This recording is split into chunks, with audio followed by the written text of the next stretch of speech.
terjadinya osteoporosis salah satunya itu merokok, kafein juga. Yang kalau kafein itu sebetulnya cukup baik, cuma dalam kadar tertentu. Yang menyerang itu perempuan ada 3F ya, 40 female fat. Tapi kita bukannya full untuk menyembuhkan, tapi kita membantu. Sang membantu ya boleh dibilang 80 atau 90% untuk bisa menyembuhkan osteoporosis, karena yoga itu yang dilatih adalah tulang dan ototnya.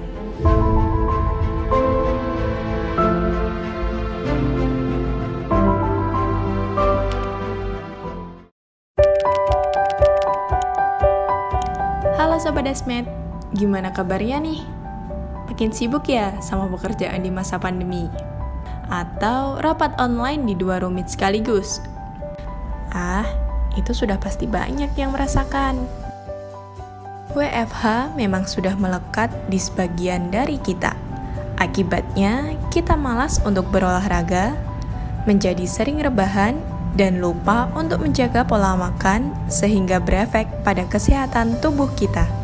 Ternyata, kalau kebiasaan malas bergerak dan jarangnya terpapar sinar matahari, membuat tulang kita dapat mengalami pengapuran.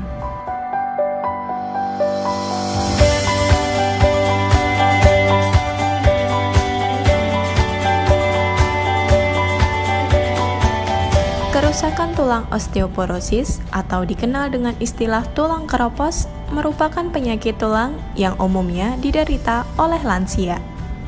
Eits, tunggu dulu. Sobat Dasmet, ternyata osteoporosis ini tidak hanya menyerang lansia saja loh. Namun sekarang pengeroposan tulang juga beresiko dialami oleh anak muda.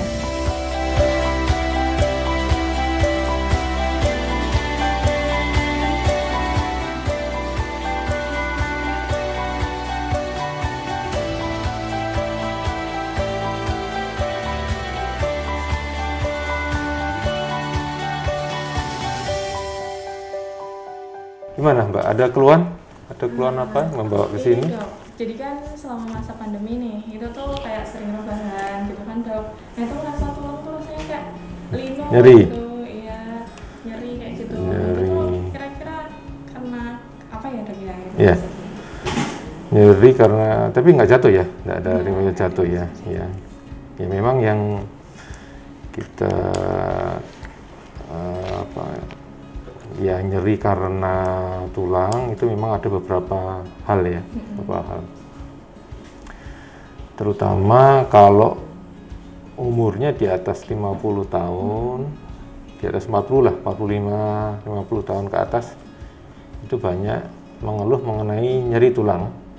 Nyeri tulang di mana nyerinya tulangnya itu setempat gitu ya, tidak menjalar dan sebagainya. Penyebab paling sering itu adalah osteoporosis untuk umur tua. Nah, yang dimaksud dengan osteoporosis itu adalah, osteoporosis itu ada 2 kata ya, osteo dan porosis. Osteo itu tulang, porosis itu poros, jadi tulangnya itu semakin berongga. Ya mestinya tulang yang bagus itu padat gitu ya, padat. Jadi dengan terjadinya osteoporosis itu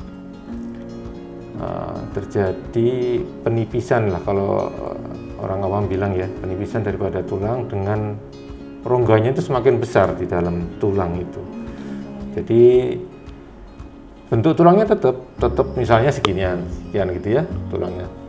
Biasanya tuh padat gitu untuk yang muda. Nah di sini kalau untuk yang nyeri karena osteoporosis itu terjadi kepadatan tulang itu berkurang atau berongga, rongganya makin besar sehingga kepadatannya berkurang. Makanya kita sebut dengan osteoporosis ya. Kira-kira Sobat Dasmet tahu nggak ya apa itu osteoporosis? Tahu, apa ya, tentang tulang belakangan. Untuk osteoporosis itu gimana ya, kurang paham sih saya sendiri. Iya. Kelainan tulang belakang bukan ya? Tulang kelainan Penyakit tulang. yang bentuknya apa? Bukan yang itu. Osteoporosis rapuh. Tulang rapuh. Tulang rapuh. Ternyata masih banyak ya yang belum paham tentang osteoporosis. Jadi, osteoporosis adalah penyakit tulang yang terjadi akibat penurunan kepadatan tulang yang diakibatkan karena gagalnya sel tulang beregenerasi, sehingga sel-sel tulang yang lama tidak dapat dengan cepat digantikan oleh sel-sel tulang yang baru. Untuk WHO itu biasanya kepadatannya di atas, kalau normal itu di atas 800 ya, 800 per miligram, 800 miligram per sentimeter persegi. Nah, kalau osteoporosis itu di osteopenia dulu normal, derajatnya itu normal, kemudian dia agak berkurang tuh namanya osteopenia. Yang ketiga, yang berat lagi osteoporosis, kemudian ketika terjadi osteoporosis yang lebih berat lagi. Nah, itu kalau yang namanya osteopenia. Untuk mengetahui kepadatan tulang kita dapat dilakukan dengan pengukuran kepadatan tulang yang disebut dengan bone density test atau bone mineral density test. Menurut WHO, pengukuran nilai kepadatan tulang dapat diukur dengan satuan miligram per sentimeter persegi atau dengan T-score.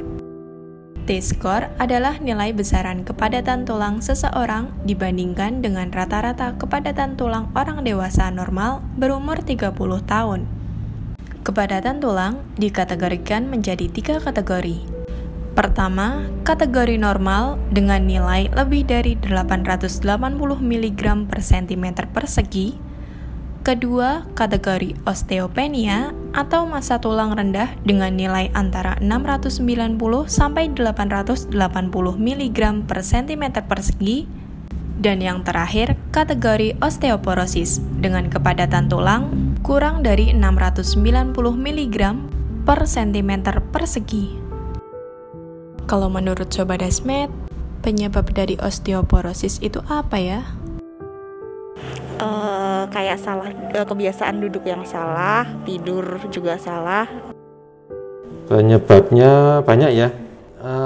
Utamanya sebetulnya adanya ketidakseimbangan antara pembentukan tulang baru dan resorpsi tulang. Jadi di sini pada umur tua itu terutama itu terjadi resorpsi tulang yang lebih besar dibanding terjadinya pembentukan tulang.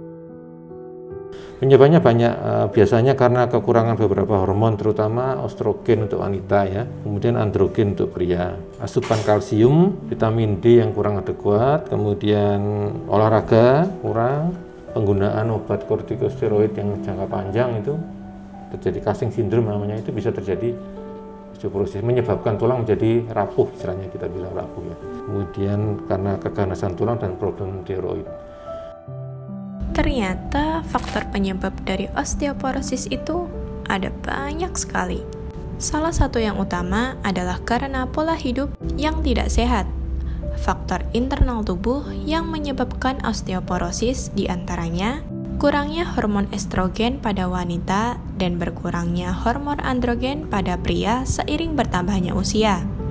Kedua hormon tersebut memiliki peran salah satunya untuk membangun pembentukan tulang dan otot. Selain itu juga adanya kanker tulang, yaitu keganasan tulang yang dapat menyebar ke bagian tubuh yang lain.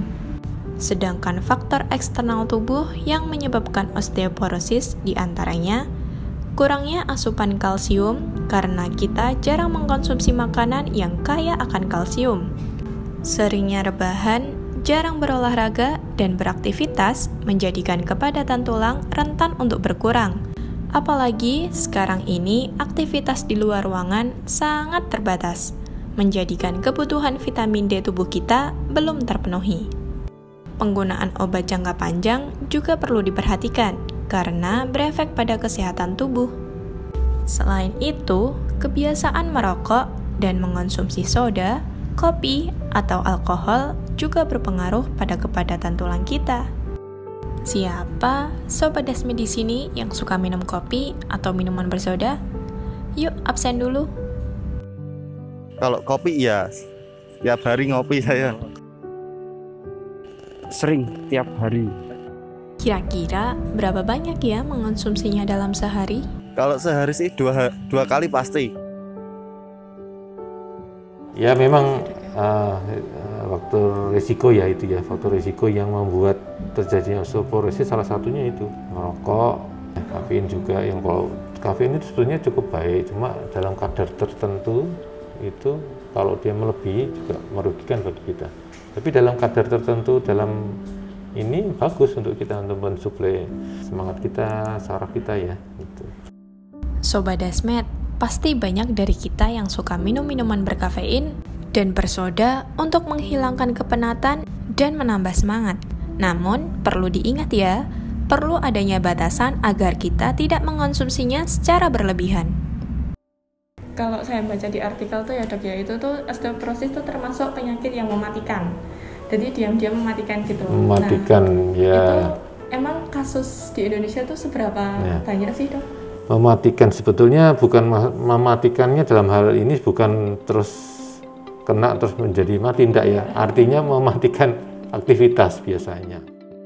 Penderita osteoporosis itu berada pada usia sekitar 40 tahun dan didominasi oleh wanita. Studi menyebutkan 1 di antara 2 wanita dewasa menderita osteoporosis atau sekitar 50%. Sedangkan pada pria, osteoporosis diderita oleh 1 di antara 5 pria. Yang menyerang itu perempuan ada 3F ya, 40, female, fat. Yuk kita kenali 3F untuk mewaspadai terjadinya osteoporosis. F yang pertama, 40, atau usia di atas 40 tahun. F yang kedua, fatty, atau berat badan berlebih, yang bisa meningkatkan resiko osteoporosis. Dan F yang terakhir adalah female, karena osteoporosis banyak menyerang pada wanita.